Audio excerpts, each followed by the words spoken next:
Hello, I'm John Lampkin, the editor with the Daily Herald, and I'm a representative of the Daily Herald's editorial board.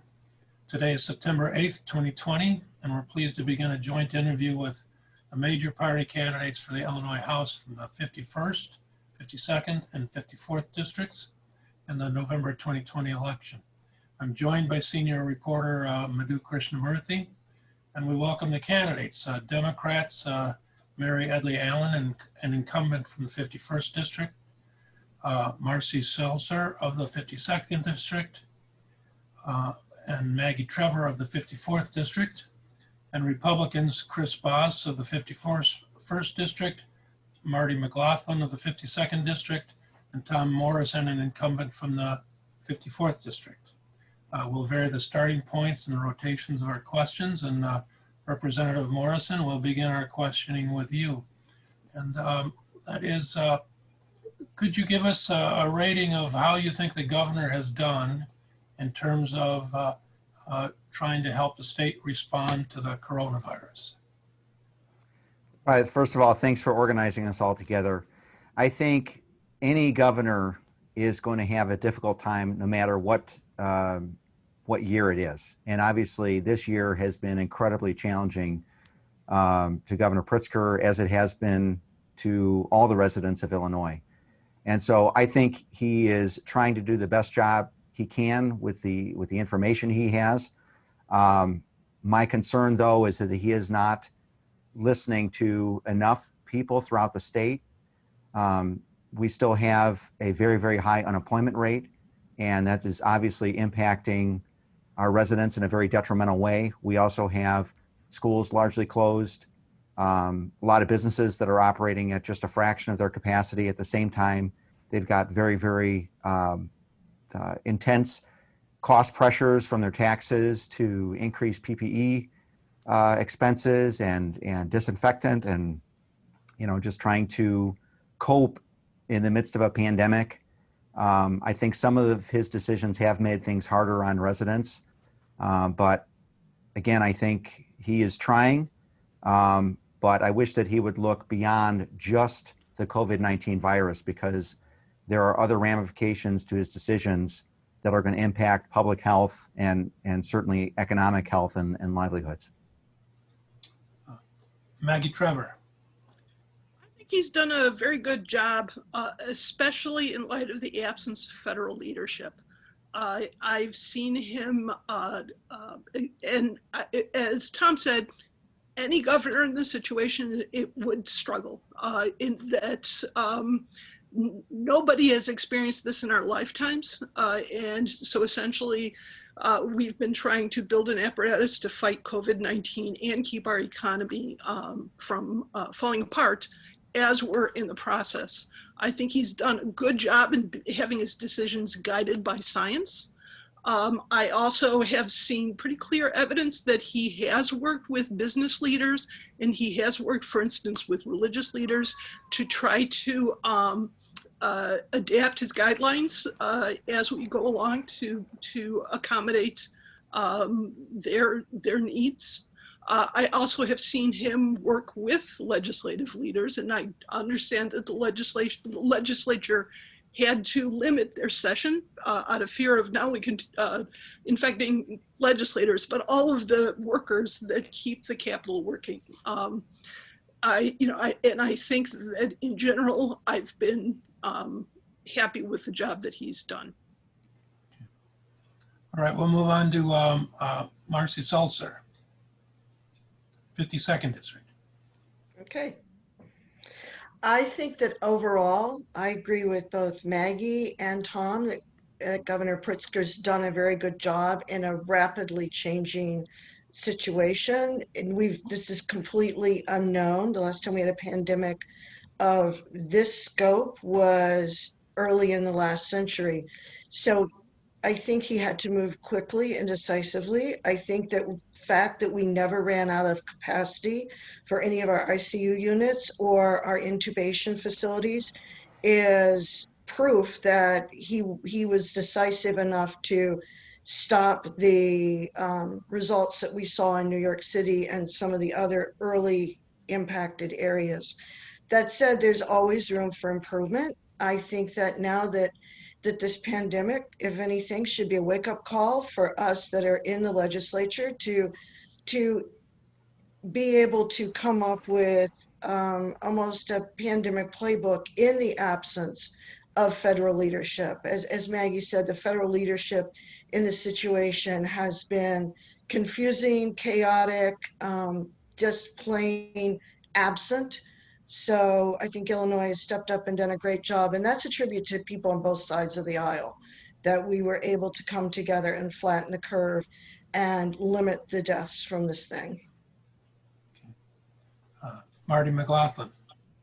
I may be the outlier here, but I was not pleased with the governor's response. I felt that his multiple decrees did not engage initially the legislature in regards to making decrees versus actual having laws that apply. I wasn't a fan of the fact that he appeared to be utilizing a different personal standard than standards that we all have been under. So I was not a fan of that. In addition, the state budget, which was $6 billion out of balance, to be passing that as a budget during this and without addressing the economic impact that the business shutdowns were going to have. Even in my local community, we were having conversations in March, April, May about what the impact would be to tax dollars coming in. I would have liked to seen that addressed, and I still believe it needs to be addressed at the state level. So I'm not a fan of the governor's response. I believe the legislature should have been involved in the decision making, and I'd like to see that taken up in fall session, because I think we're going to miss our numbers by more than we could ever imagine. And spending in the state, I think, is one of the biggest problems for individuals being taxed and for businesses that need to open to operate to even have a chance to pay their rent, their mortgages on their property, and more importantly, the taxes that they'll be asked for moving forward. So not a fan of the governor's response. Chris Buzz, 51st District. Thank you, John. Thank you for having us on here today. Now, the governor stepped up in an unprecedented time. You know, I wasn't in his shoes. I didn't have to make those quick decisions in the beginning, and I'm thankful that I didn't have to fill that role in that spot. So I will not critique or criticize him from the beginning of what happened during this pandemic. However, once we could see that a longer term planning was going to be needed, I would have liked to have seen more legislators brought together, the entire legislation brought together, to restore those co-equal branches of government in making some of these decisions. And along with that, to have more mayors, more local municipalities, more local leaders brought to the table so that these decisions that are affecting people locally could be handled a little bit more locally. Mary Edley Allen. One of the advantages to going last is that I can just say some of the points that were already brought up. Representative Morrison brought up a good point about the governor doing the best job that he can, and I'm really glad to hear that, because I believe that we all are trying to do the best that we can under these circumstances. However, I disagree with the position that the governor was not listening, and I'll give an example. My Lake Zurich mayor, Tom Poynton, reached out to me because he didn't like the boating restrictions. Lake Zurich has the name lake in it, and there were, there's a lot of boating that happens there. So together with the mayor and Senator McConkey, I drafted a letter, asked Senator McConkey to sign on to it, sent it up to the governor's office, and within 2 days, we had those boating restrictions changed. So I feel that the governor has been responsive. You also have to ask for what you need for your district, and that's what I've done continuously. Another example quickly is with my Libertyville businesses. I worked with my chamber because they pointed out that we have restaurants in downtown Libertyville that can remove their walls, their front walls. And I took that email, pushed it up to DCEO, and because of the recommendation, they changed the ruling that if you had at least 50% of your wall that could be removed, seating could be up to 8 feet from those open windows. So again, a response on a local need. So that's our job as representatives, to bring voice to the issues that are most pressing in our specific districts. And I've had a different response and a different experience. Thank you. I'm going to go back to Representative Hedley Allen. Mr. McLaughlin made the point that he thought the budget should have reflected the fact that, this is a pandemic year, a recessionary year, and should be cut to reflect that there's going to be less revenue coming in. Is there something that should be done from that standpoint? You bring up a really excellent point, and if you ask any economics professor or anyone that deals with the economy, they'll say this is exactly the time not to stop the spending. We need to invest in those areas that need it most. We had quick reaction for small businesses, for small business loans. I was on a team of legislators that pushed for the first task force to address housing and rental assistance. There was no discussion of that prior to us leading the charge for that. Again, responding in a local way. So while it's easy to say, oh, cut spending, this is the least of the times that we should be not responding to our communities and what they need locally. Okay. Mr. Boss. Yeah, well, I agree. We need to be supporting our small businesses. We need to be supporting those in need of housing. This pandemic put a huge spotlight on the continued financial struggles of the state. In conversations I've had with other legislators, I was told that there was a list of budget items that both Republicans and Democrats had weighed in on that they thought during this pandemic could be reduced. Now, there are areas and aspects that we need to increase the spending on, providing, PPE to those who need it. But to say that every aspect of every area of the entire budget needs to be at the same level, if not more, during a pandemic is just not true. And again, it was never brought up or considered during the current budget, negotiations. We need to do better. Springfield keeps going after the taxpayers to bail out their failures. And soon, if we keep this up, there won't be many taxpayers left. We'll go to Tom Morrison in the 54th district next.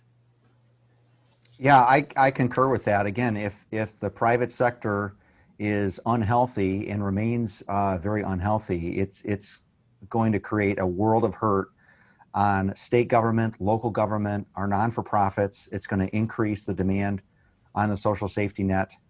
And I think, just like pretty much every family has had to make sacrifices, certainly every business in the state has had to make sacrifices.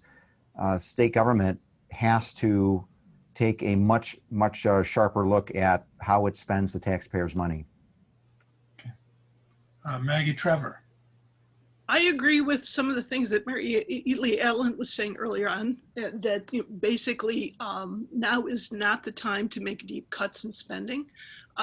Much of the state budget is going towards supporting the safety net, which has an additional strain on it right now. Also, it could negatively impact if, for instance, we cut either Medicaid spending or any kind of spending that is subsidizing incomes or keeping people in their homes.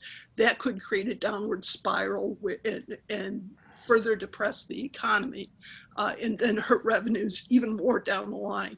I think right now, trying to keep constant, not necessarily increase, but constant spending on what we can, realizing that some items in that budget are actually going to require more, such as health-related items, but also educational items, educational line items, trying to get schools to adapt to teaching in with the present in the pandemic.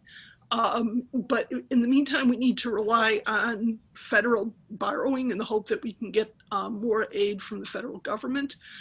We do have to keep an eye on what could possibly happen to the state budget if that does not come through.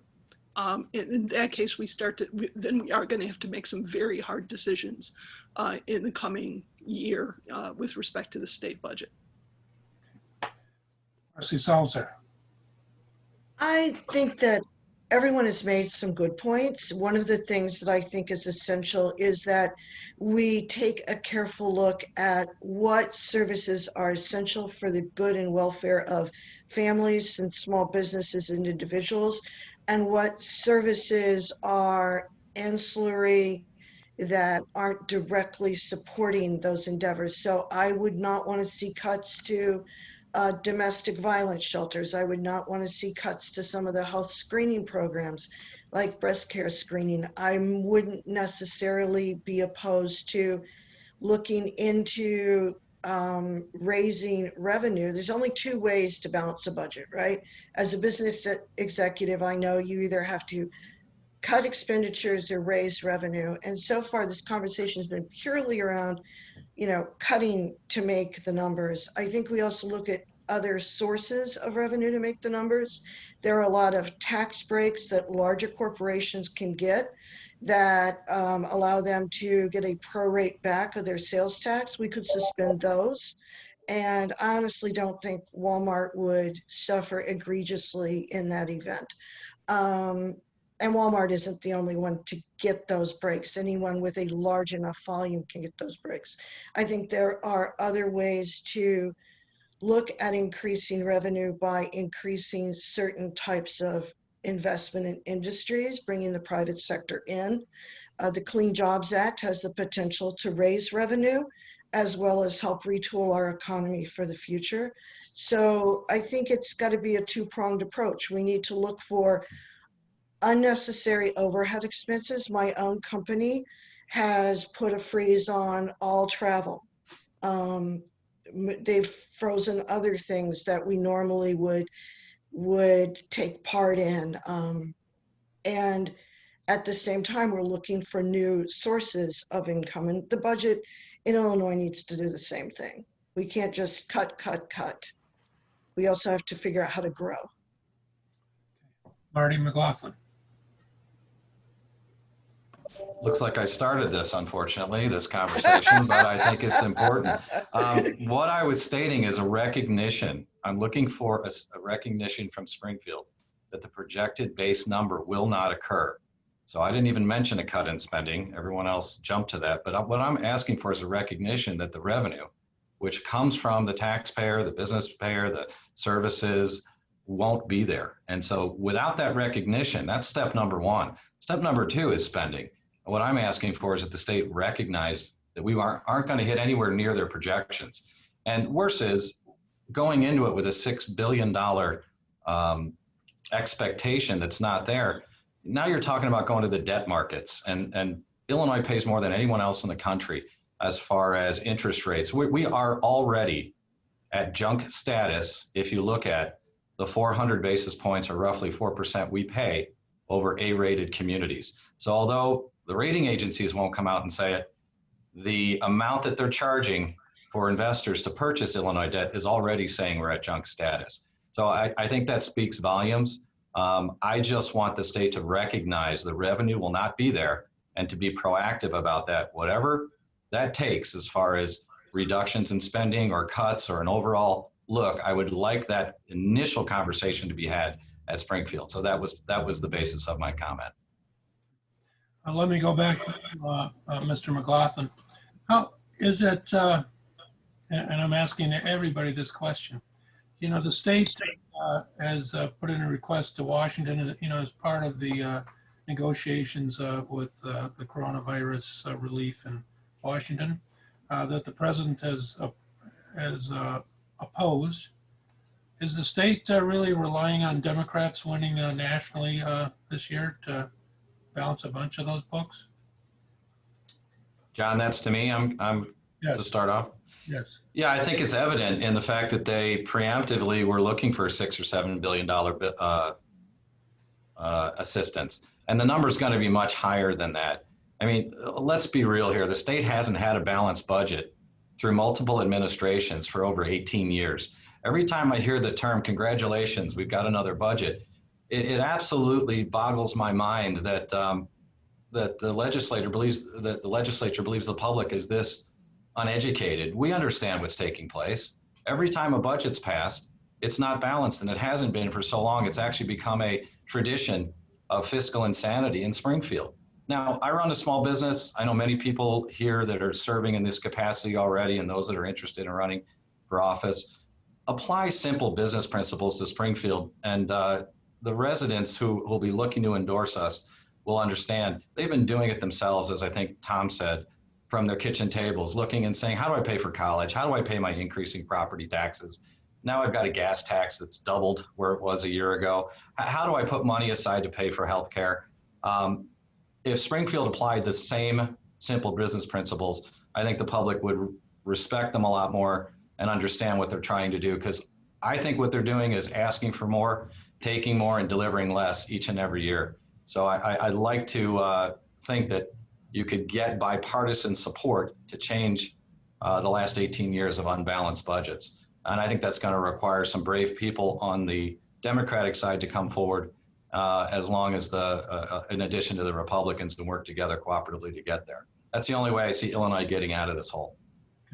Marty Seltzer, how much do you think the state is keeping its fingers crossed for a Democratic administration in Washington? I can't really answer that, not being in the State House now. Like, maybe Mary Edley Allen can shed more light on that. I do think that it would be foolish to build our plans around a Democratic win, although obviously given my party, that's what I'm hoping for. But at the same time, Illinois needs to, I agree with my opponent here, Illinois needs to come to an understanding that 18 years of fiscal disaster needs to stop, and that will take some bipartisan work and consensus building and all of the stakeholders coming to the table. So I don't know whether or not we are currently banking on a Democratic win. I am currently hoping for a Democratic win, but I think Illinois needs to step up and say, we own this. We need to make this better. And I think that we can get people in Springfield that are willing to do that. Okay. Representative Edley Allen. I'm taking notes as people speak, and I know we have such a short amount of time. I could go for at least 20 minutes on Walmart and getting tips, and how in Cranes in May that 5 family members are valued over $50 billion when half of their employees can't afford to eat and are on food stamps. Talk about subsidies. But I digress. I like the terms that we're all talking about, bipartisanship, and the fact that this is years, decades in the making. And that there's a shared responsibility. And we're speaking about Springfield as if it's this off land in the distance. We are Springfield, all of us. The people are Springfield. When we only have 48% of our population voting, we get what we get. And it's time for real people like teachers, myself, to get into office and start making the change that needs to happen. We all have to assume responsibility for these actions. And I'm really encouraged that I'm hearing things like bipartisanship, which my first bill was unanimous because I worked it really hard to show bipartisanship, and that this is administration's worth of issues to get to where we're at. This idea of banking on Democratic win, I might sound naive, but this is the first I'm hearing something like this. We need to, I forget who said about being brave. We need people who are willing to stand up to the status quo, be brave, and challenge people down there, and bring all stakeholders to the tables so that we can make thoughtful decisions, rather than what happened in the last administration, where there was zero spending for almost 4 years, and we're still feeling the ramifications of those huge cuts from our social services. Talk about decimating our safety nets. We're still recovering and paying down those bills from the last administration. So enough finger pointing. We're all here, sounds like, with helping hands, which is a positive thing. Hey, I just noticed that you had asked if you could make a follow-up to, I'm not sure which question was, And neither am I, because frankly, this is really hard to be with so many people, because I know we all have to share time, but yeah, there's a lot of things that we're discussing that I'd love to just go on and on about, but I don't remember either. Thanks for acknowledging. Chris Boss. Yeah, I don't know what the motivation behind, or the hope and the wish of a Democrat administration in the White House is or was their motivation for making, this request. What I do know is that like Marty had said, this is years and years and years and years of unbalanced budgets. This is years and years and years of underfunded pensions. This is years and years and years of continuing to spend more than we bring in.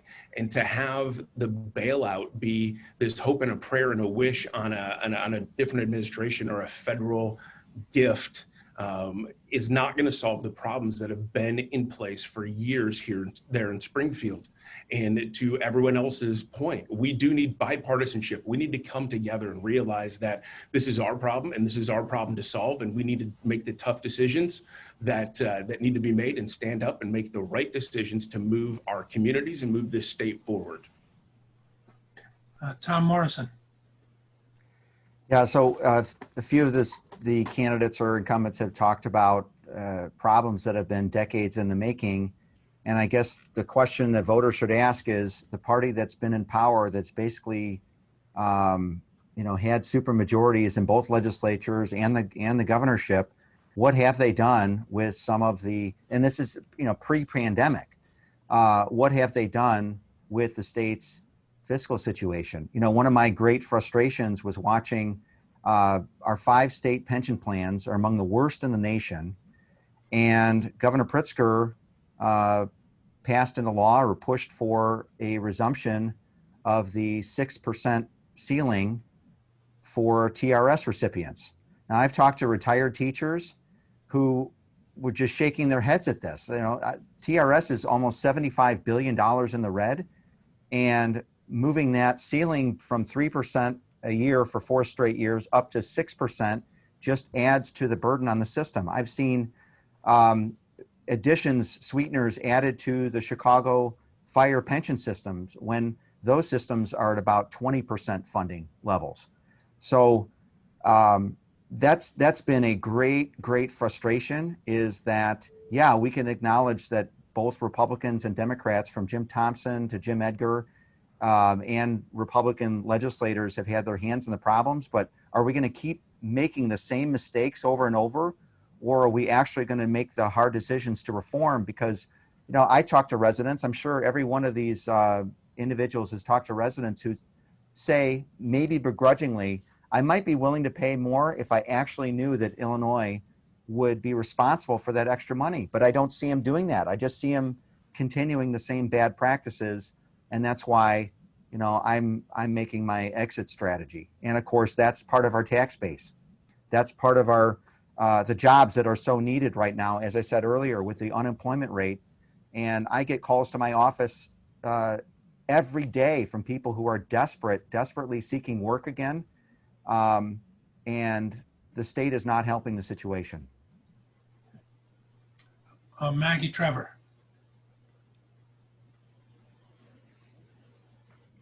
Couple of things, first of all, that have not yet been mentioned. One of which is, before the pandemic, with Pritzker at the helm and the current state legislature, we were actually starting to make progress on some of the things, some of the problems that we had. We were starting to fund education at a slightly higher level.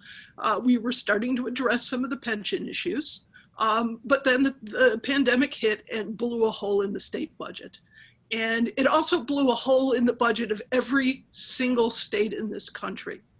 And getting back to the idea of whether or not we're hoping or counting or banking on a Democratic win, personally, I think that we will be better off with a Democratic win in Congress, because there is a broader, deeper understanding that this is a national problem that we need to work together as a nation to solve. And Illinois, if we don't get help at the federal level, yes, we have a tough row to hoe here. And it is something that we're going to have to deal, a possibility that we may very well have to deal with. But are we simply banking on that? No. We're looking at it as I feel the best, most realistic solution. If the Democrats do not capture Congress, I hope that there is bipartisanship in Congress to realize that this is a national problem, and that the best solution for our economy is for the federal government to provide aid to state and local and municipal governments to help them fill those holes, because the federal government can borrow rates at a reasonable rate, at a reasonable interest rate, unlike the states. And Illinois is not alone in that problem. That's a national problem. It is easier for the federal government to borrow money.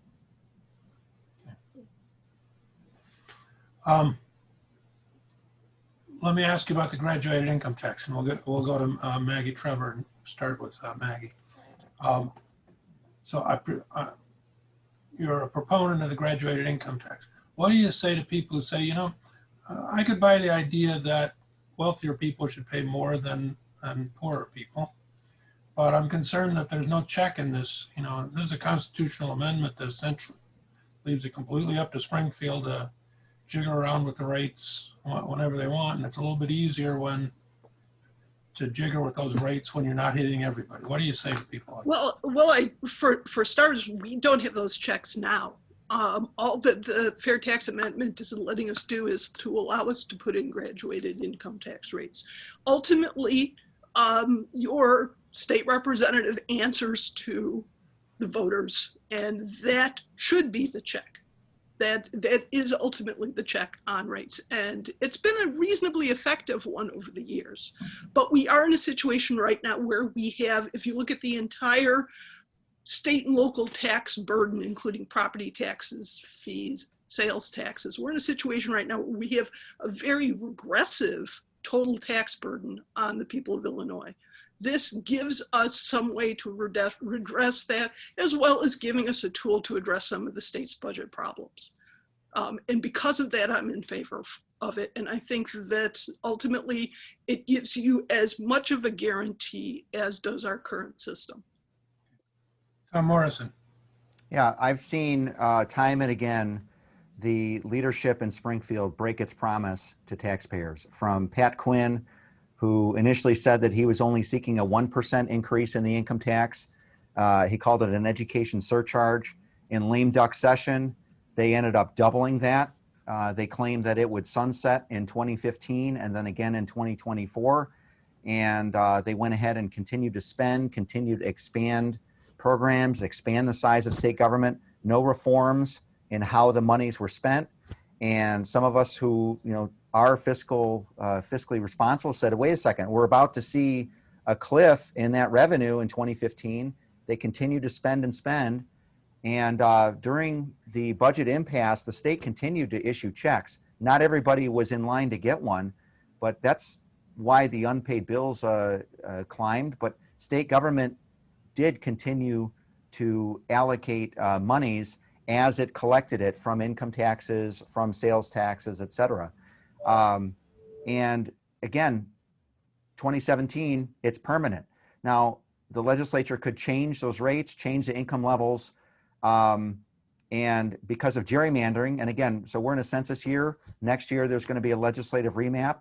Unless there's a shift in the power dynamic down in Springfield, we're going to see another extremely gerrymandered map, which means that there will be lawmakers who will be protected, and it'll only take 60 votes in the House and 30 votes in the Senate to play with the rates, as you suggested, John. Marty McLaughlin.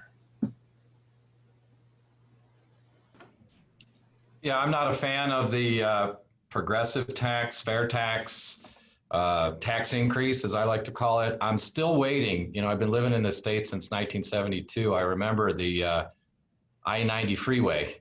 You guys remember? It's now been a tollway. I've been waiting for it to be free for 35 years. I'm still waiting for the one tax, I'll call it the Nirvana Omnibus tax, that's going to solve all of our spending problems in Illinois.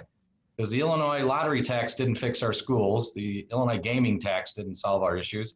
And the last person I want balancing my checkbook are Springfield legislators. So I am not a fan of giving a blank check to anyone down in Springfield to make any of these determinations. For every dollar you take from a small business person, I've been working since I was 12 in the trades. Every dollar you take from somebody, a small business person in Illinois, they're not going to pay it to a new employee. The disconnect between taxes and businesses leaving the state of Illinois and families leaving the state of Illinois should be well understood by everyone, and yet we still continue 10 years later, after people have been leaving the state, not to connect these issues. It is completely connected.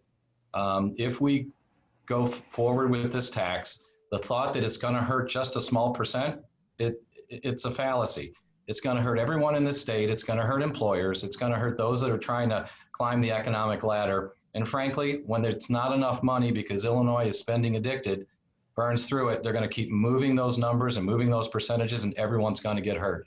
I don't trust Springfield's spending habits, and so I am strongly opposed to what I'll call the tax increase that's on the amendment coming forward. And the final thing I'll say is, for how many years have we had a pension problem? Yet we couldn't pass a pension amendment, but yet in less than a year, we can pass an amendment on this tax. Hey, how about we talk about both of them at the same time? If we can do that, why can't we do an amendment for the pension problem? So I see this as a real political issue, but I also see it as a basic economic issue. You can't keep raising taxes expecting residents and businesses are going to stay in the state of Illinois. So I would be opposed to it, strongly opposed. Marcy Saltzman.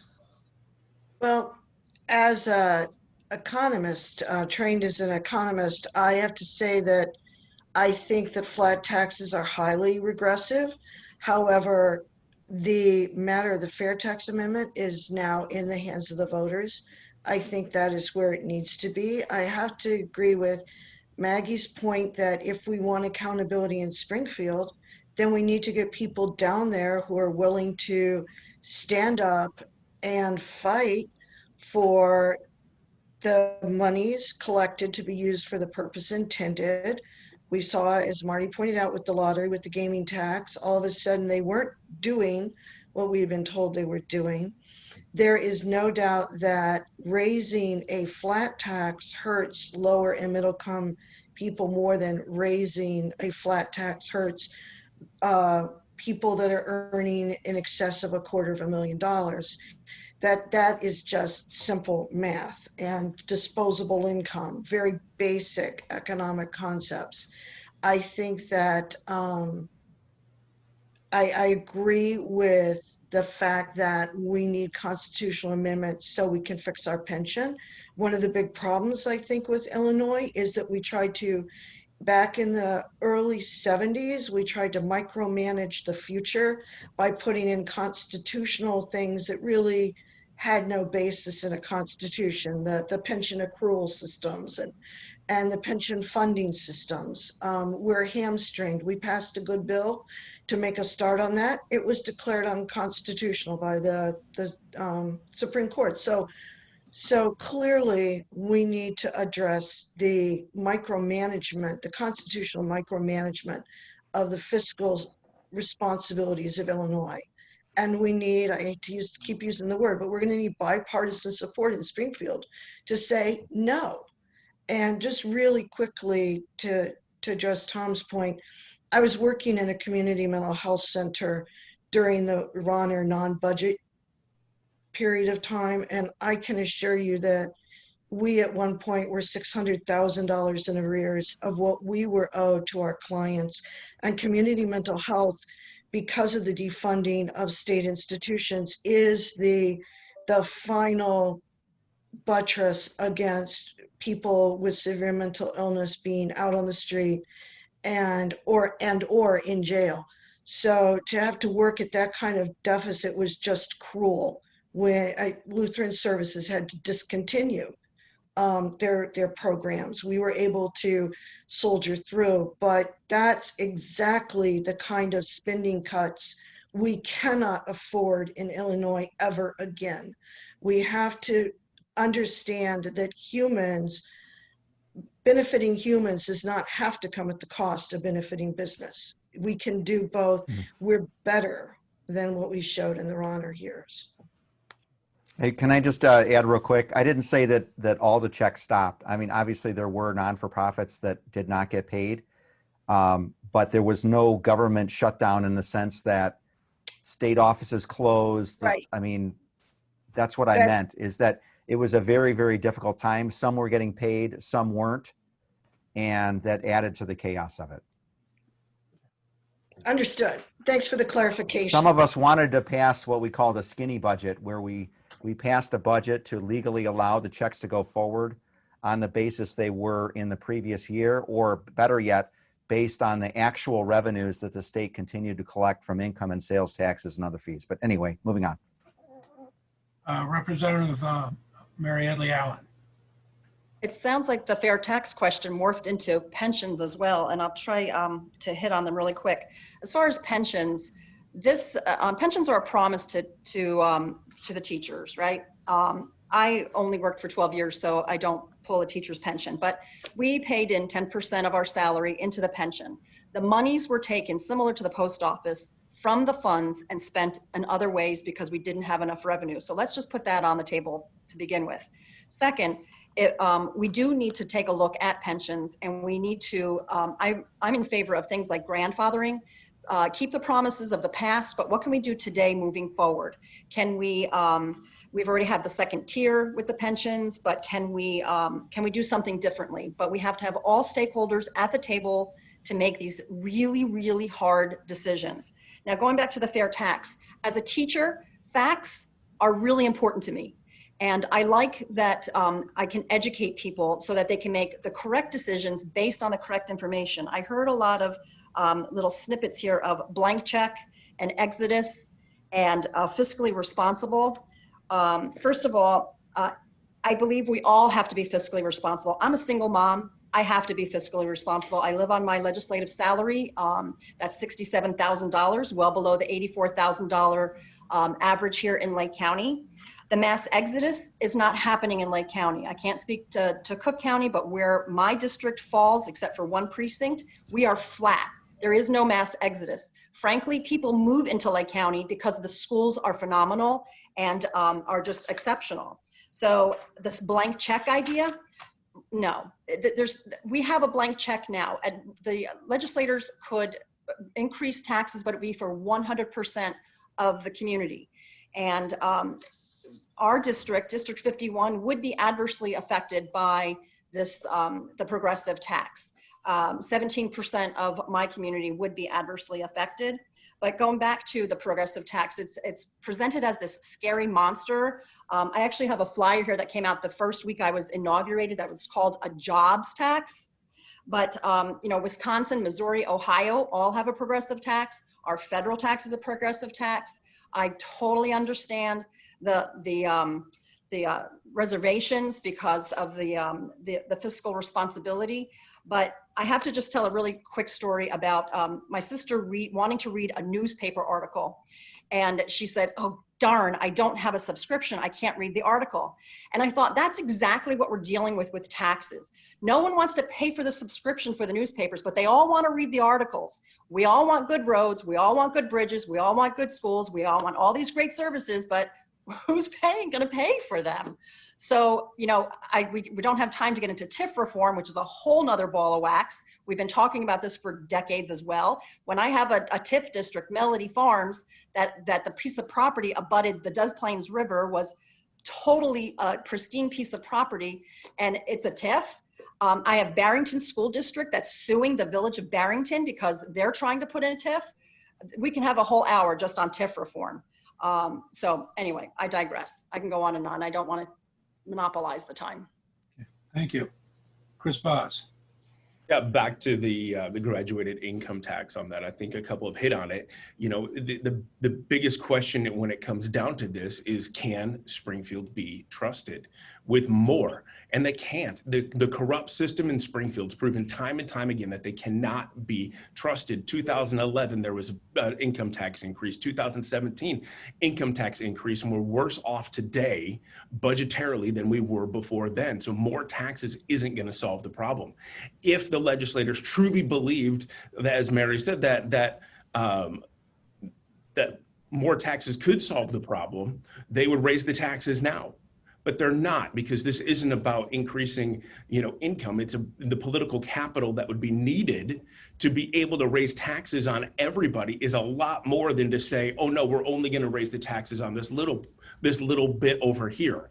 And we've seen the numbers. We know that amount of people does not exist here in Illinois. That amount of people is not there to be able to make up the budget shortfall as the numbers have been saying. Now, there's no guarantees with this. There's no evidence that this will actually solve the problems, and there's no guarantees that we're not going to be raising taxes on middle class or lower income people with this graduated income tax. And it will hurt businesses. It will hurt the C Corps. It'll hurt the pass-through entities. It'll hurt detrimental to our local small businesses and our entrepreneurs that are wanting to start up businesses here in our area, but will second guess and think, well, why should I? Because it's only going to hurt us more.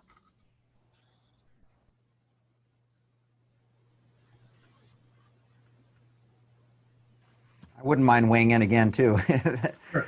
It's again, when the proponents talk about other states that have graduated rates, their overall tax burden is not what it is in Illinois.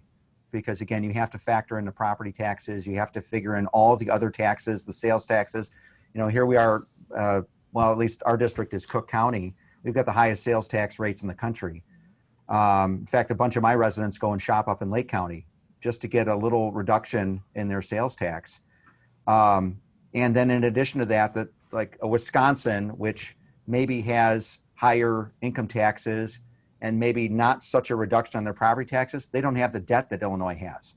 You know, so in Wisconsin, their pension systems are almost fully funded, and ours are so badly funded and getting worse because of the lack of reform, that lack of reform means that's a future tax increase. That's a future impact to services. So when I hear proponents say, you know, this is going to relieve property taxes, but then they don't talk about actual reforms and how the monies are spent, and a continuation of all these local units of government, 7,000 local units of government, and continuing cost increases on Medicaid and pensions without any reforms, no reforms to our university systems when we have a lot of overlap there in our state university systems.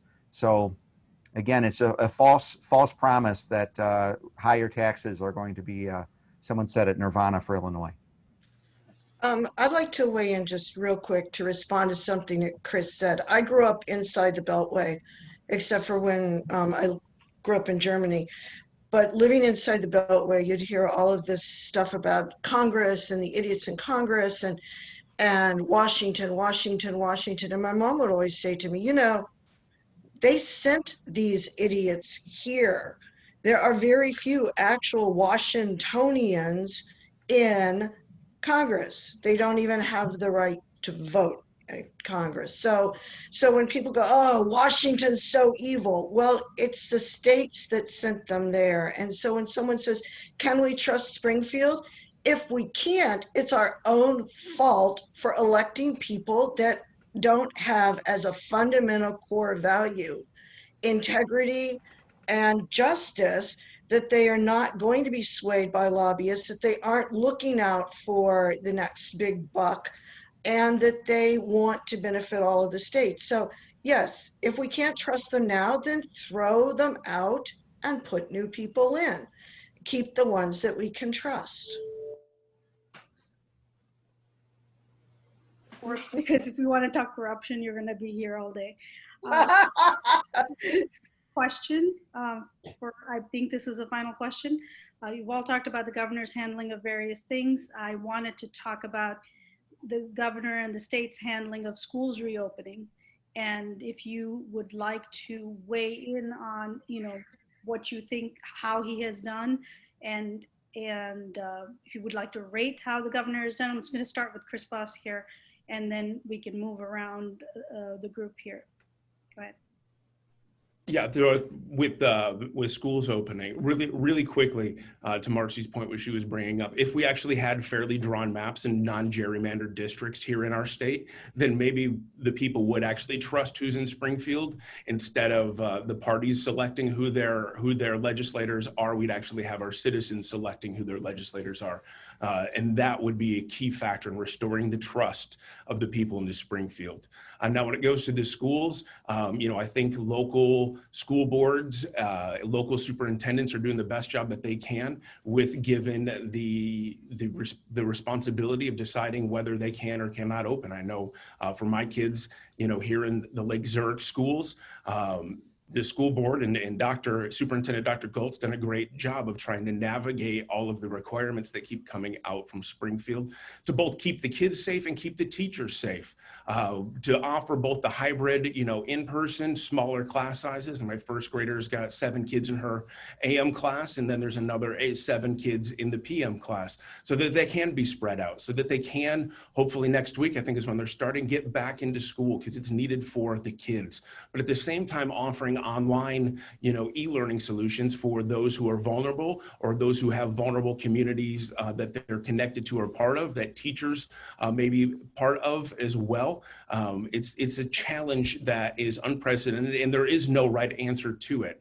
But moving forward in trying to find solutions to move forward to, 1, make sure teachers and kids are safe, and 2, make sure that these kids, their mental health, their physical health is taken care of in the midst of this as well. We've got to do what we can to try to move forward in the midst of this pandemic, but also be ready to put the pause on it if it's needed for the safety of the kids and the community.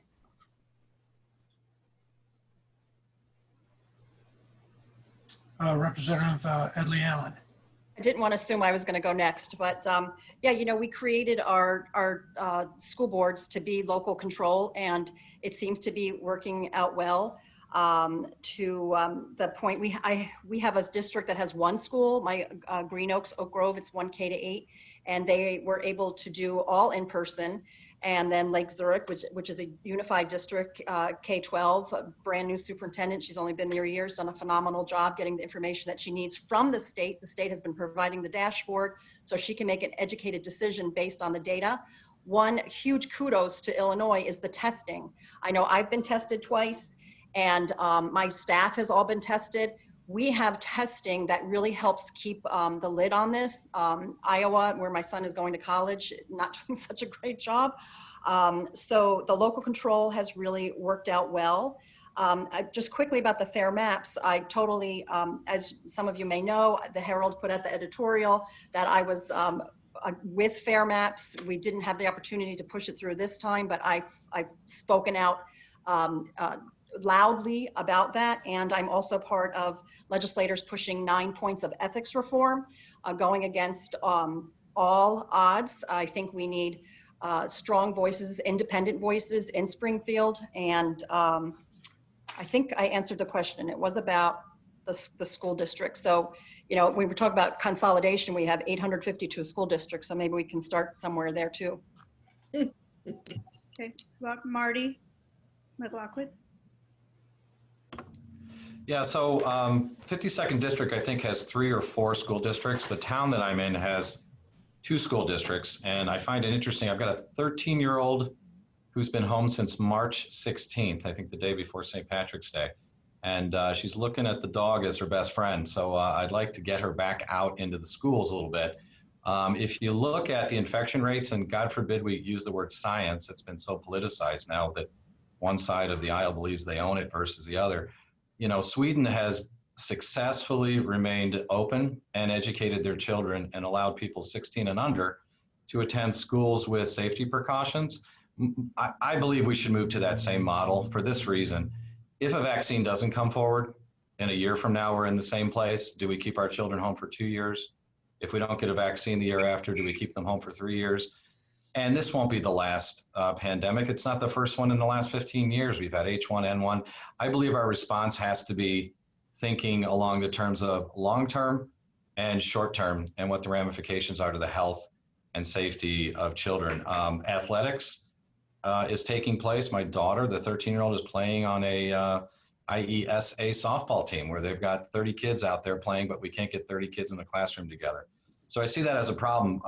As a fiscal conservative, I would like an e-learning discount on my property taxes. Nothing against Mary, the teacher, but I certainly know this. It's costing a heck of a lot less to e-educate my child, and I'm willing to go along this for a period of time, but at some point, the lack of socialization, the problems that children are having for mental health needs to be addressed. So I believe that we should look sooner rather than later to getting 16-year-olds and under back into the school district. And then the final thing I'll say is, as it relates to spending, we've talked about school districts. Let's face it, guys, that's the biggest part of our tax bill for all of our property owners. And in my little local community, we've been able to reduce our local taxes 6 out of 7 years down over 24.5%. I've been going to the school districts, reminding these guys that they're every 2 and 3% annual increase, along with the mosquito abatement district, the fire district, the library district, the community college, is what's really killing the property taxes in our community. So I'd ask the school districts to potentially consider, if we're going to be an e-learning state moving forward, that we look at what the true costs are for the school district relative to what potentially could be done for property taxes. So hopefully that answered the question for you. Looks like Mary Edley Allen wanted to respond.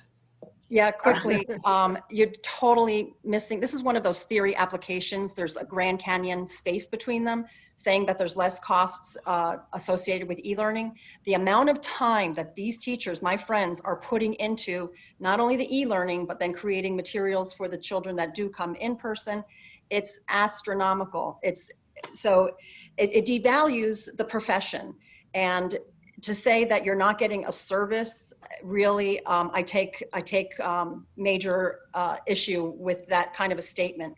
It really minimizes our first responders, like teachers, who are on the front lines, putting their lives at risk for a disease that we still don't know what the ramifications are or the long-term effects, and it could be deadly to them. So if anything, give them hazard pay. Yeah, Mary, So if I I'd could like- respond to that, if I Right, could. well- So I have 2 family members who are teachers who feel exactly like I do. So my point being is, as a long-term solution, we should potentially look at what the costs are if we're going to stay in lockdown indefinitely. And to respond back to Marty, couple of points. One is, his school district serves a wealthy community. And as we know, property tax funding of school systems results in inequities in the quality of education for the students. In a district that's less well-heeled, there are tremendous costs being incurred as the districts try to ramp up to get, I have a friend who's got 4 kids in 4 different grades, and they are not wealthy enough to buy 4 separate Mac computers for them. The school is having to step up and make accommodations, find ways to get technology. There are homes in District 52 where the high-speed internet that I personally just take for granted is a challenge for these homes. And so districts are, and not uniformly, which is again gets back to the wealthy districts fare the best, they're not uniformly able to step up and pay for the technology for the lower income kids, for the kids that don't have what my kids had growing up. They all each had their own computer. And I know that I am very lucky to have been able to afford that for them. With regard to Sweden and their herd immunity, Sweden has the highest death rate of any of the Nordic countries, and they've chosen to allow their old people to die so that they can go about their business as usual with their young people. And, you know, think about it. Sweden also has assisted suicide laws, which I'm, you know, guessing that is a highly controversial topic amongst this group. But when you've got a country that has devalued life to the point that they allow, you know, assisted suicide, and they say, okay, well, if the old people die, that lowers the cost of social services, then yeah, let everyone run wild. But to Mary Edley Allen's point, no one, I think, really knew when everyone was dying of polio and getting polio.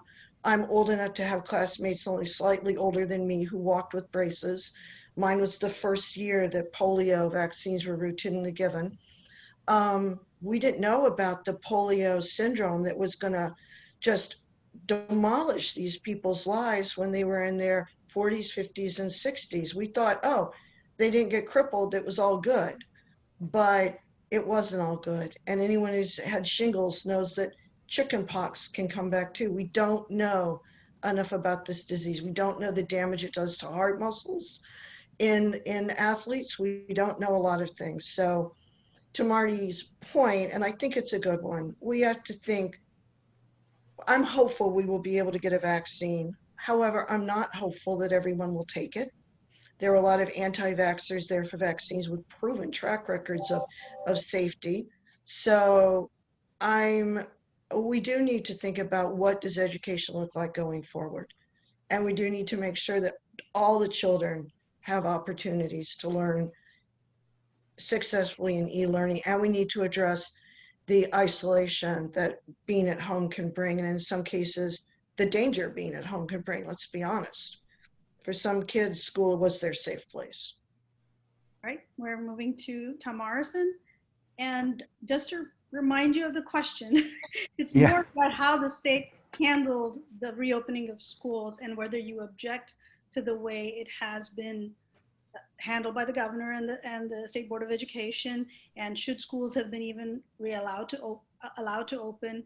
Should colleges have been allowed to open, considering we are hearing of cases ramping up at the community, not just community colleges, but the universities? So that's kind of the question. Go ahead, Tom. I think, just acknowledging how big of a component K through 12 and our higher education is to society is really important. So I am starting to hear from parents, 2-income households who absolutely need both incomes, where one or both have to go back to work. They can't work from home. And what happens to the children at home? It's one thing to have a high school student stay home, although that can create some problems. But certainly elementary and younger, that is a real issue. And so I got a really difficult email over the weekend from a parent who says, I cannot go back to work because I have no one to watch after my child. So I think we have to think long-term. We are going to see other viruses. It's true, we don't know all about this particular virus, but we are learning every single day about how to best treat it. We're getting closer and closer to a vaccine, whether that's this fall or next year or in a few years. We have to learn to live with this. And we can consider teachers as essential workers. Certainly, we have all kinds of professionals and people who are working to keep society functioning. The fact that the lights are on means that you have people working in the power industry. I've been able to buy groceries, as all of you have. If I had to go to the hospital, I would be able to go and get treatment. So there's a lot of people who are working in the midst of the virus. Obviously, we need to take precautions. We need to encourage people to continue to stay vigilant on, wearing a face covering where appropriate, washing your hands, keeping your distance. If you feel sick, don't go out and interact with others. We can keep our vulnerable population safe, but we have to find a way to work through this, because we cannot have,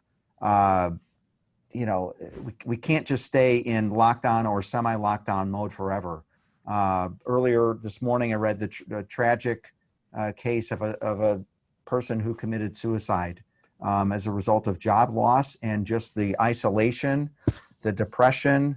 There are all kinds of, I opened with this when we started this Zoom call, there are other ramifications to public health that have to be considered by the state of Illinois.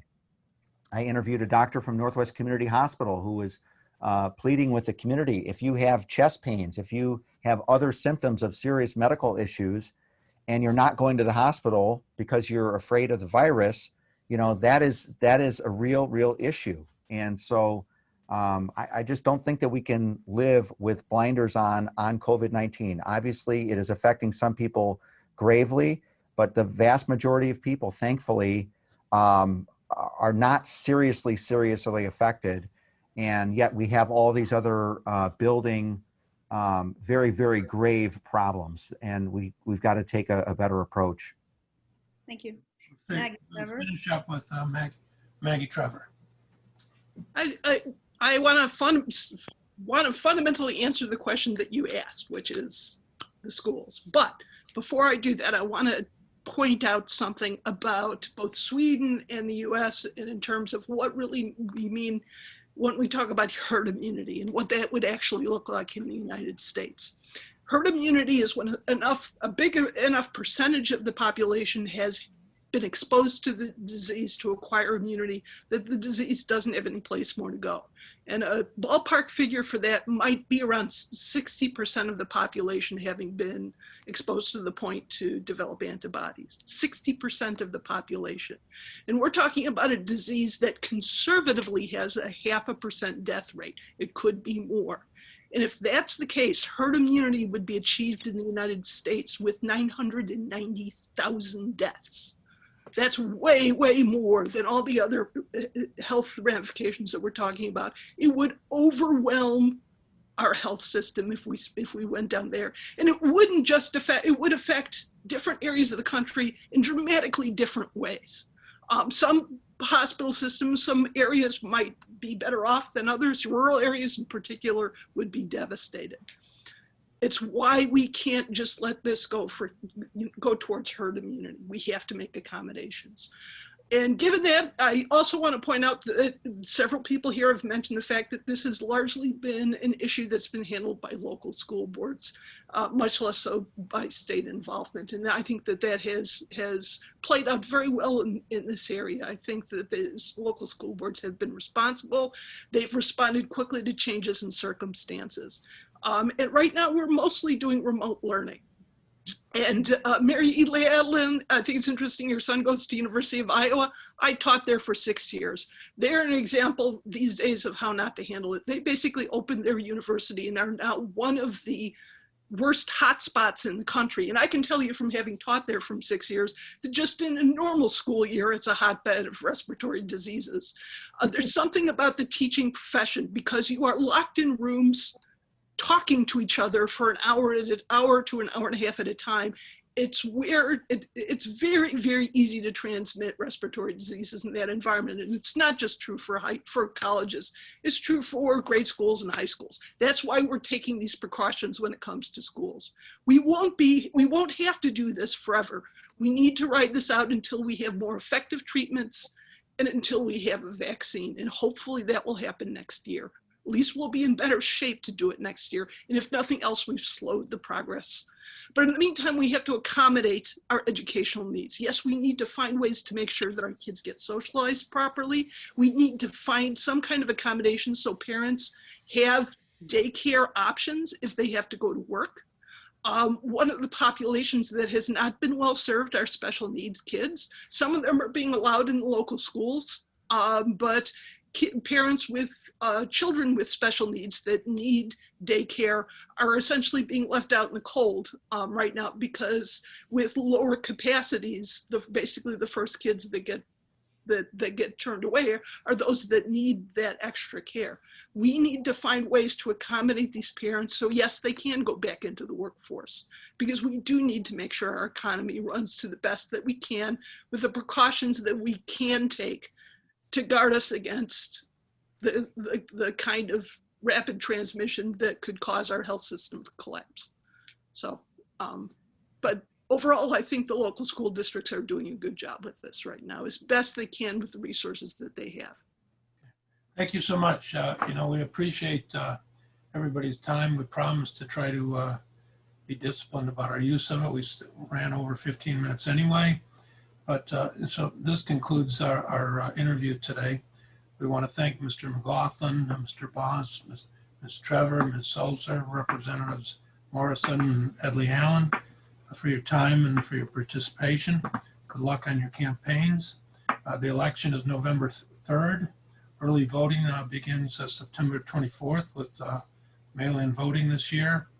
We encourage all voters to research the candidates and the issues in all of the races, and to make use of the Daily Herald and dailyherald.com as part of that research.